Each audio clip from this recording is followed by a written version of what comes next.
Have you ever just felt completely drained, just worn out from trying to manage everyone's moods, their opinions, their actions? It's so exhausting, right? Trying to write a script for how you think everyone in your life should act and then watching them completely ignore it every single time. If that sounds even a little bit familiar, you're not alone. And trust me, there is a way to break free. It really does feel like a perpetual tug of war. You're on one side, pulling with everything you've got against someone else's choices, their behavior, or even just their bad mood. You dig your heels in, you pull harder, you get more and more frustrated, but that rope, it never seems to move your way. Well, this feeling of constant struggle, it actually has a name. Psychologists call it the control trap. It's this deeply human but totally flawed belief that we can and that we should manage things that are fundamentally outside of our influence. And it is a battle you are guaranteed to lose. And this idea isn't new. It actually goes way, way back to the ancient Stoics. They knew that the single most important job we have in life is to separate what we can control from what we can't. So look at this. On the left, you've got other people's opinions, their moods, their reactions. All that stuff is in the outside our control column. But over on the right, our own choices, our own responses, the boundaries we set.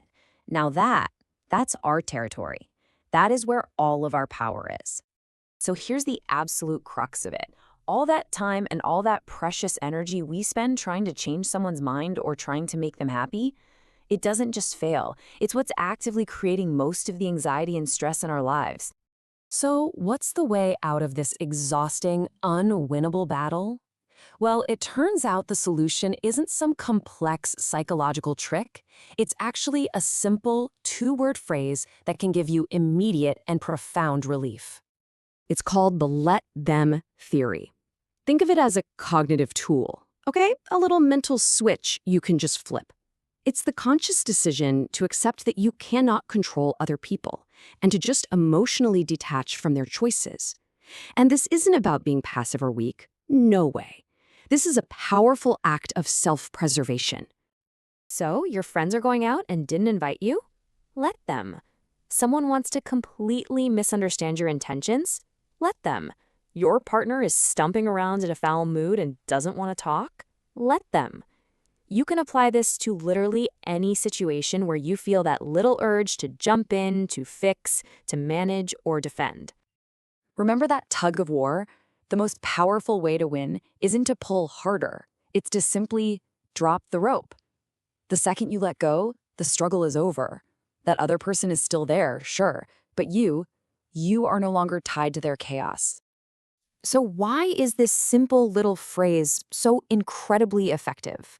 Let's dive into the psychology and the neuroscience of it because it's this fascinating blend of ancient wisdom and really modern science that makes it work so well. See, this is not just some new self-help trend. It is the modern packaging of a core idea from Stoic philosophy, which was beautifully put into words by the philosopher Epictetus almost 2,000 years ago. The goal is a peaceful mind, and it all starts by focusing only on the choices that are truly ours to make. Okay, now for a more modern take. The writer Mel Robbins has this brilliant insight. A lot of the frustrating adult behavior we see is just emotional immaturity. When someone snaps at you, or sulks, or shuts down, you're often not dealing with a rational adult. You're dealing with their inner 8-year-old having a moment. And this comparison just makes it so clear, doesn't it? A child pouts, an adult gives you the silent treatment. A kid throws a tantrum, an adult rages in a text message or just vents on and on. When you see it laid out like this, you realize, oh, a lot of these adult reactions are just grown-up versions of how kids cope. They just don't have better tools to handle their emotions. And get this, there's a very real neurological shift that happens in your brain when you do this. When you're trying to control someone, it lights up your amygdala, that's your brain's fear center, and it floods you with the stress hormone cortisol. But the moment you consciously say, let them, you engage your prefrontal cortex, your logical brain. You're acknowledging reality instead of fighting it, which physically calms your entire nervous system down. So, what is the ultimate payoff for making this mental shift? What do you get out of it? It's nothing less than getting your peace, your energy, and frankly, your own life back. Just look at how we typically divide our mental energy. A huge slice of that pie goes to worrying about other people and trying to fix them. When you adopt the let them mindset, you reclaim all of that wasted energy. You can finally redirect it to what actually matters: your own goals, your own peace, your own well-being. And here is a super powerful tool to help you with that. According to a neuroscientist, Dr. Jill Bolte-Taylor, an emotional reaction, it's just a chemical surge in your body. And here's the amazing part. It only lasts about 90 seconds. That feeling will pass all on its own if you don't keep feeding it with more and more thoughts. And that is why the common advice to vent or blow off steam is actually so counterproductive. Research shows that venting doesn't release anger, it reloads it. Every time you rant about something, it's like a mental rehearsal.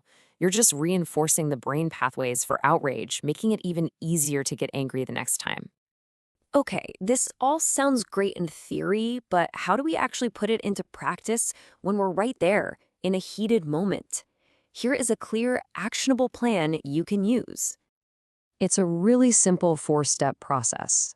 First, just notice the trigger. Feel that surge of frustration or anger welling up.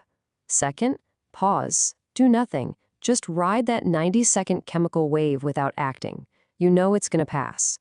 Third, in that pause, you just silently say to yourself, let them. And finally, from that new place of calm, you can choose how you want to respond, instead of just reacting. And remember, this is not about letting people walk all over you. It's about setting better, more effective boundaries. See, true boundaries aren't about changing other people's behavior. They're about what you are going to do. You have complete control over 2 key things: time and topics. You decide how long you'll stay in a situation, and you decide what you are and are not willing to talk about. And here's the real transformation. When you finally stop trying to control everyone and everything around you, you stop seeing them through the lens of who you wish they were. You actually start seeing them for who they really are.